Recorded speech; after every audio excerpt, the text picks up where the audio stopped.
우리 성도님들은 1997년 하면 뭐가 떠오르시나요? 답을 하시는데 1997년은 이 IMF 사태가 일어난 날입니다.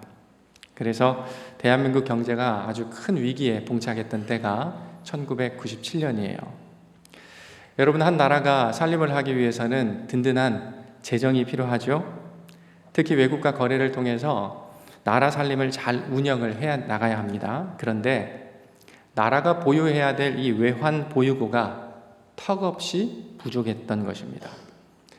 그래서 할 수 없이 부족한 돈을 빌리기 위해서 한 나라의 운명을요, IMF라고 하는 이 금융기구에 맡겨서 그 위기를 돌파하려고 했던, 한편으로는 아주 뼈아프고 한편으로는 부끄러운 그런 기억을 우리나라 대한민국은 가지고 있습니다. 이후에 이 금모으기 운동을 통해서 4년 만에 이 위기를 벗어나기는 했으나 이 과정 속에서 수많은 사람들이 직장을 잃고 또 생계를 끊기고 많은 가정들이 파탄되는 그러한 아픔을 우리나라는 경험했습니다. 여러분, 한국의 유명한 배우 가운데 김혜수라는 배우를 아시죠? 이 김혜수 씨가 주연으로 등장했던 영화가 있어요. 국가 부도의 날이라는 제목의 영화입니다. 이 시기를 모티브로 해서 나온 영화인데요, 제가 이 영화를 보면서 IMF 사태로 얼마나 많은 사람들이 고통을 받았는지를 뼈저리게 느낄 수가 있었습니다. 우리 성도님들, 이 IMF 사태라는 국가적으로 수치스럽고 이 부끄러운 일, 어처구니 없는 일이 왜 우리나라에 닥쳐왔다고 생각을 하십니까? 거기는 여러 가지 이유들이 있을 거예요. 그런데 많은 전문가들이 이구동성으로 얘기하는 것이 있습니다. 당시 우리나라의 경제가요, 펀더멘털, 그러니까 기초, 경제적인 토대가 굉장히 취약했기 때문이었다라고 진단을 하고 있다라는 거죠. 여러분, 펀더멘털, 이 기초, 베이직, 기본이 튼튼해야 하는데 그렇지를 못했다라는 겁니다. 한 개인이든 한 나라든 그들이 생존하기 위해서 이 기초를 튼튼히 하는 것이 매우 중요하다라는 교훈을 우리는 이 IMF 사태를 통해서 뼈저리게 경험하게 됐다는 거예요.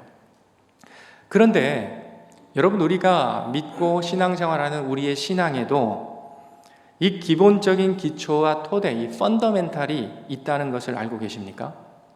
그래서 이것이 무너지게 되면, 흔들리게 되면요, 이걸로부터 시작되고 이것과 연결되어 있는 모든 것들이 걷잡을 수 없이 와르르 무너져 버릴 수 있다는 겁니다. 그래서 우리는 이 신앙생활을 할 때요, 우리의 일상을 살아갈 때 우리 신앙의 기초, 토대를 튼튼히 해야 하는 거예요. 자, 그렇다면 우리가 신앙생활하는 데 있어서 신앙의 기초, 펀더멘털, 이 토대는 과연 무엇이냐 하는 것입니다. 그것은 예수님을 향한 우리 각자의 바른 분명한 신앙 고백임을 오늘 본문이 우리에게 소개하고 있다는 거죠. 여러분, 우리 성도님들은 예수님을 어떤 분으로 지금 고백하고 계십니까? 우리 예배를 받으시고 우리가 경배하고 있는 그 하나님의 아들 예수, 그 예수님을 여러분 각자는 어떤 분으로 인식하시고 어떤 믿음의 고백을 가지고 이 자리에 앉아 계십니까? 오늘 우리에게 들려진 이 성경의 본문을 보게 되면요, 예수님이 이제 본격적인 십자가로의 여정을 시작하고 계십니다.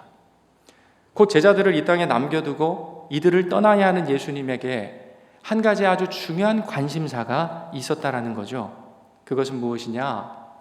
예수님과 함께 온 제자들이 예수님을 향하여 지금 어떤 신앙의 고백을 갖고 있는지를 주님이 확인하고 싶으셨던 것입니다. 여러분, 예수님이 지금 이 제자들의 신앙 고백을 확인해야 되는 이유가 있어요. 한번 생각해 볼까요? 이제 곧 예수님은 제자들 곁을 떠나셔야 합니다. 예수님이 떠나시게 되면 제자들은요, 앞으로 무엇을 해야 되죠?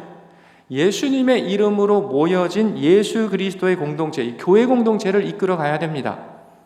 또 예수님께서 3년 공생애 동안 들려주셨고 가르쳐주셨고 보여주셨던 그 하나님의 다스리심, 그분의 통치, 하나님 나라의 복음을 땅끝까지 전해야 될 사람들이 이 제자들이었다라는 거예요. 그래서 제자들이 예수님 자신을 어떻게 고백하는지를, 이 제자들이 어떠한 신앙의 고백을 가지고 예수님을 따르는지를 우리 주님은 관심을 가지셨던 겁니다. 앞으로 이 제자들이 이 모든 하나님의 일을 하는 데 있어서 예수님이 누구신가, 그 바른 고백이, 신앙의 고백이 이 모든 하나님의 뜻을 이루는 일에 가장 펀더멘털, 기초, 가장 중요한 요소였기 때문에 그렇다라는 거예요. 자, 이제 십자가를 향해 가시는 우리 예수님이 빌립보 가이사라라는 지방에 들어가셨다고 오늘 성경이 증언하고 있죠. 그리고 그곳에서 제자들을 향하여 당신의 관심을 담아 이렇게 물으십니다. 자, 13절 말씀을 한번 볼까요? 예수께서 빌립보 가이사랴 지방에 이르러 제자들에게 물어 이르시되, 같이 읽습니다. 사람들이 인자를 누구라 하느냐? 사람들이 예수님 자신을 누구라고 하느냐라고 이렇게 질문을 하시는 거예요. 이 질문을 받은 제자들이 각자가 예수님 쫓아다니면서 들었던 사람들의 많은 예수님에 대한 고백들을 전달합니다. 네, 예수님, 어떤 사람들은 예수님을 세례 요한이라고 하더이다. 예수님, 또 어떤 사람은 예수님을 엘리야라고 하던데요. 어떤 사람은 예레미야라고 하고요. 많은 선지자 중에 한 사람이 바로 예수님이라고 이야기를 하던데요. 여러분, 지금 등장하고 있는 세례 요한, 엘리야, 또 예레미야는 어떤 사람들이죠? 모두들 당시 사람들에게는 위대한 선지자들로 추앙받던, 존경받던 그러한 인물들이었습니다. 그러니 제자들이 들었던 이 모든 말을 요약해보면 이런 얘기예요. 예수님은요, 참 지혜로운 선생이세요. 예수님은요, 정말 대단하신 분이세요. 예수님은요, 모든 사람들보다 뛰어난 분이시고요, 훌륭하신 분이시고요, 예수님을 모르는 사람이 없을 정도로 예수님은 유명하고 인기가 많으신 분이세요. 이제 이러한 제자들의 답을 들으신 예수님이 제자들의 눈을 하나하나 바라보십니다. 그리고 이렇게 물으시는 거예요.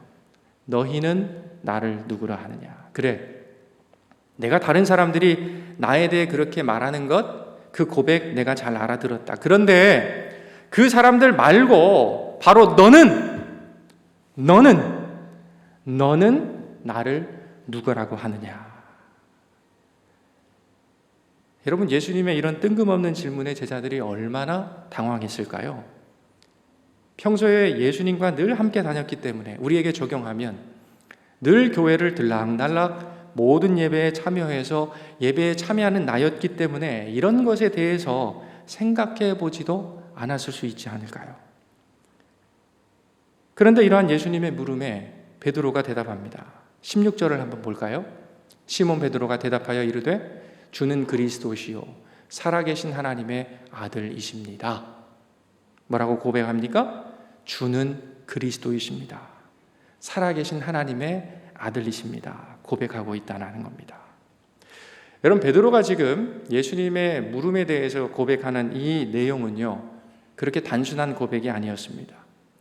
우리가 17절을 보게 되면 지금 베드로는 하나님께서 알려주신, 또 하나님께서 그의 마음과 입술에 넣어주신 고백을 따라서 예수님을 지금 이렇게 고백하고 있다라고 말씀하고 있어요. 성령 하나님의 인도하심을 따라서 사도 베드로가 예수님을 향해 지금 이렇게 고백하고 있었다는 것입니다. 그러니 주는 그리스도시고 살아계신 하나님의 아들이십니다. 이것은 사람의 경험이나 지혜나 말로 하는 고백이 아니라는 거예요. 성령 하나님의 이끄심, 인도하심을 따라서 베드로는 지금 예수님을 바로 보고 있고요, 바른 고백으로 지금 예수님을 고백하고 있었다라는 겁니다. 여러분, 이 내용으로 자신의 신앙을 고백하는 베드로를 예수님께서 네가 참 복이 있다라고 칭찬하는 것을 보면요, 이 베드로의 고백이 예수님의 마음을 기쁘시게 할 정도로 바른 신앙의 고백이었다라는 것을 우리가 알 수 있다라는 거예요.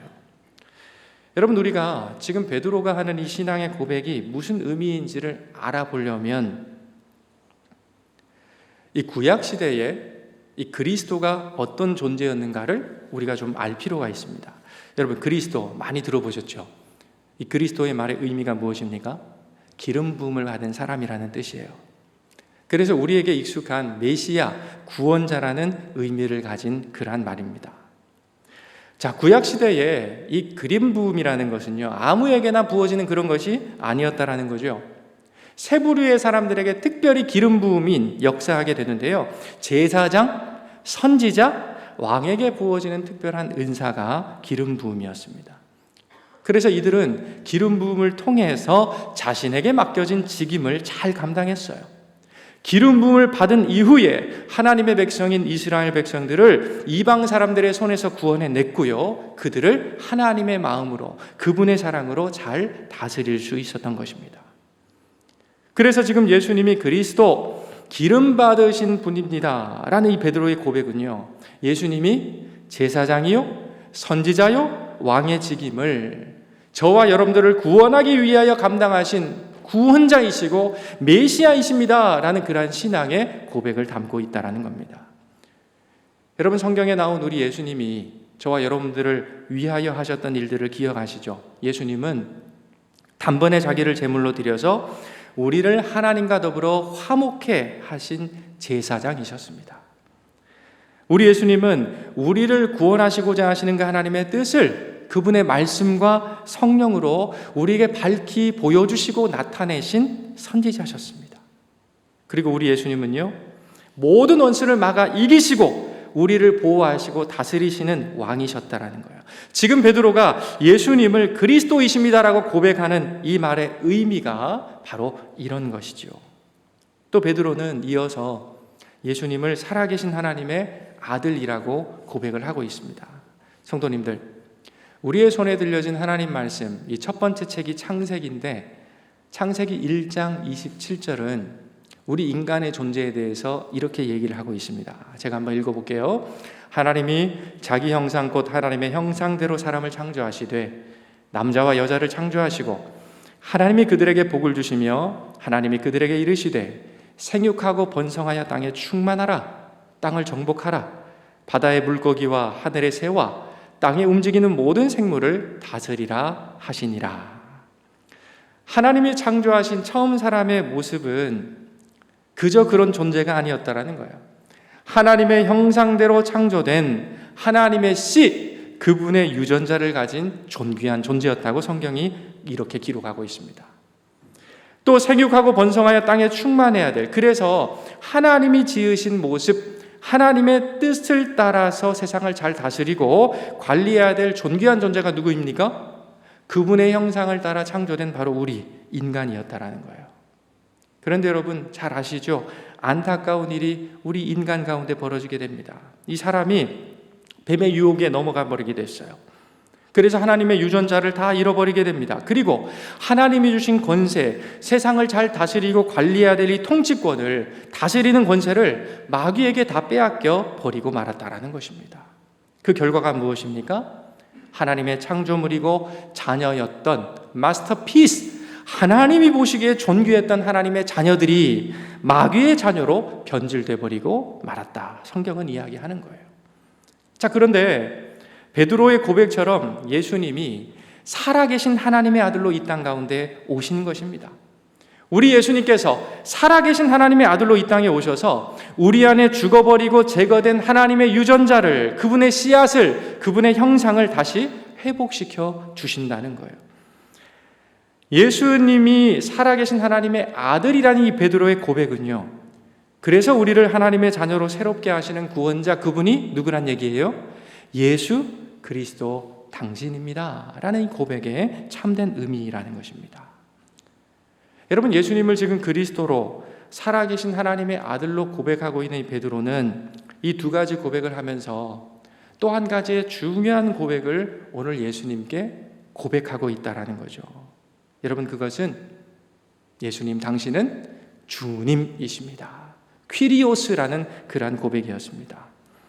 여러분, 당시 퀴리오스, 이 주님이라는 호칭을 붙일 수 있는 사람, 단사는 사람이 있었습니다. 그가 누구냐?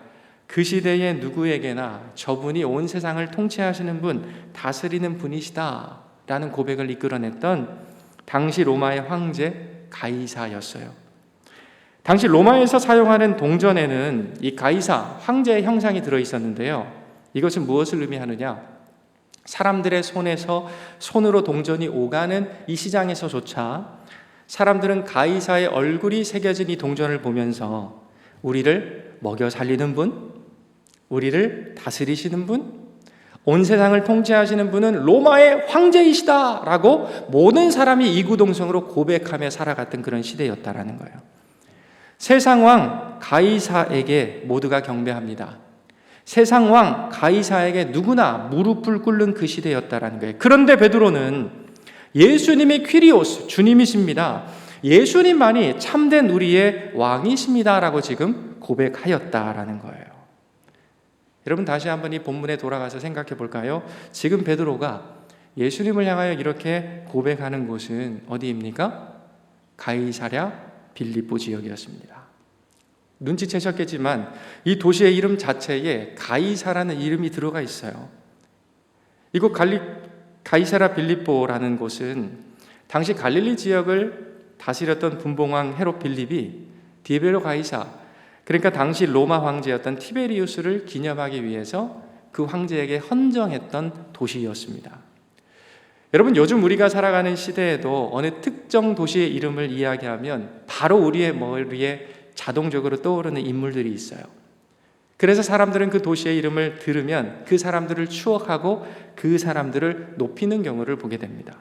한국에 가면 경상북도의 구미시 아시죠? 구미시 하면 어떤 분이 떠오르세요? 고 박정희 대통령을 사람들이 떠올리더라고요. 아산시 하면 여러분 누굴 떠올리십니까? 고 정주영 회장을 떠올립니다. 세종시 하면 누굴 떠올리시죠? 고 노무현 대통령을 사람들이 일반적으로 떠올리더라고요.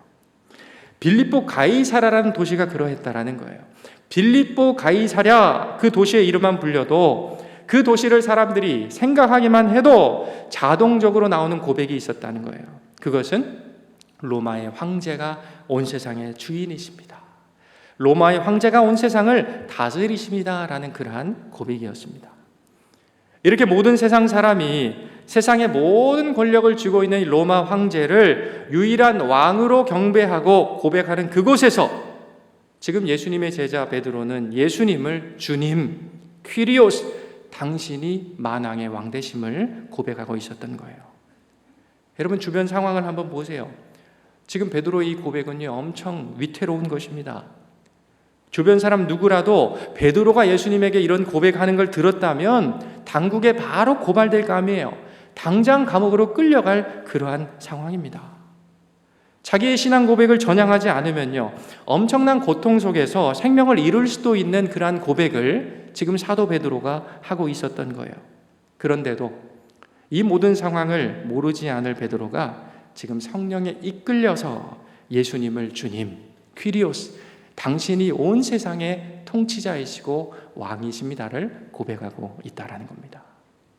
사랑하는 성도 여러분, 저는 오늘 이 설교를 하면서요, 오늘 설교를 통해 등장하는 사도 베드로가 너무나 부럽습니다. 한없이 부러워요. 나도 이 고백을 갖고 싶고 하고 싶어서 베드로가 한없이 부러운 것입니다. 그래서 저는 저 스스로 이렇게 한번 물어봐요. 베드로는 어떻게 이러한 세상의 한복판에서 이런 담대한 고백을 예수님께 할 수 있었을까?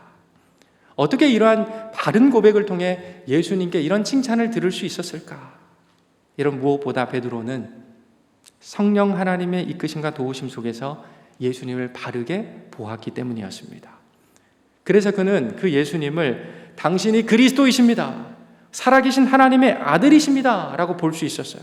그리고 그 인식을 조차 성령 안에서 예수님을 퀴리오스, 주님이십니다라고 그는 고백할 수가 있었다라는 것입니다. 앞서 말씀드린 것처럼 저는 오늘 말씀을 나누는 내내 예수님을 바르게 고백했던 이 사도 베드로가요, 한없이 부러워요. 그럼에도 불구하고 저는 베드로와 저 자신을 비교하면서 좌절하지 않으려고 합니다. 왜냐하면 베드로에게 예수님을 바로 보게 하셨고 예수님을 바르게 고백하게 하신 분은 그 베드로, 그 자신이 아니고 바로 성령 하나님이시기 때문인 것입니다. 지금 나와 또 예배하는 우리 이 현장 가운데 함께 하시는 성령님께서 오늘 말씀을 통해 드러내는 나의 기도와 주님을 향한 나의 소망을 지금 들으시고 저에게도 베드로에게 주셨던 그 고백을 주실 것을 저는 확신하기 때문인 것입니다. 사랑하는 여러분, 우리 성도님들에게 예수님은 진정 어떤 분이신가요? 베드로가 고백했던 것처럼 세상의 왕, 마귀에게 다 빼앗겨버린 하나님의 형상을 내 안에 회복시키시는 그리스도, 구원의 주님이십니다 라고 우리가 고백하고 있습니까? 세상의 왕 마귀에게 빼앗겨버린 하나님의 통치권을 회복해 하시는 살아계신 하나님의 아들이십니다라는 믿음의 고백을 가지고 우리가 이 시간 예배하고 있습니까? 모두가 세상의 권력을, 물질을, 욕망을 우리를 다스리는 왕이라고 외치면서 그 앞에 무릎을 꿇는 이때에도 예수님에 대한 나의 고백이 너무나 확실해서 예수가 내 구원자이십니다, 예수가 나를 다스리시는 유일한 왕이십니다라고 여러분 고백하고 계시냐라는 것입니다.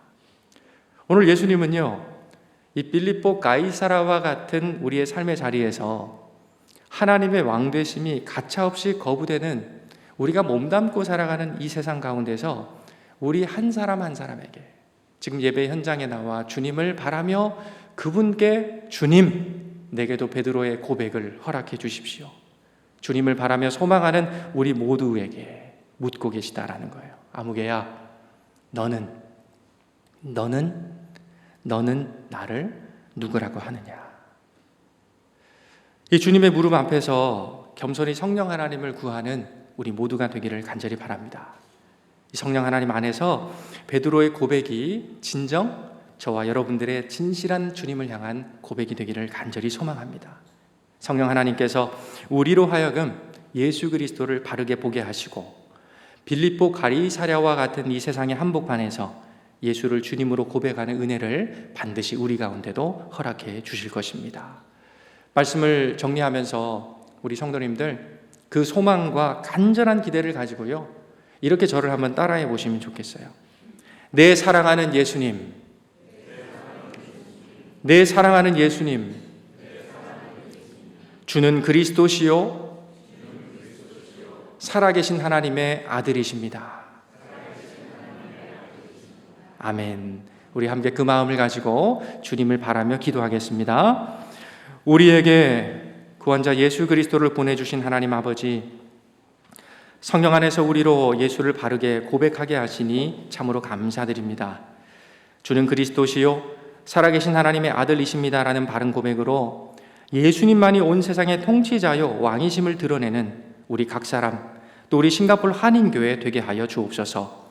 그리하여 빌립보 가이사랴와 같은 세상의 모든 욕망과 세상의 물질과 권력을 탐하며 그곳에 무릎 꿇고 고개 숙이는 이 세상의 한복판 가운데서 정말 우리의 삶에 참된 진리요, 참된 행복, 참된 생명을 주시는 분이 우리 주 예수 그리스도이심을 믿음의 고백과 삶을 통해 세상을 향해 밝히 드러내는 주님의 온전한 자들로 더욱 견고히 세워져가는 우리 모두가 되게 하여 주옵소서.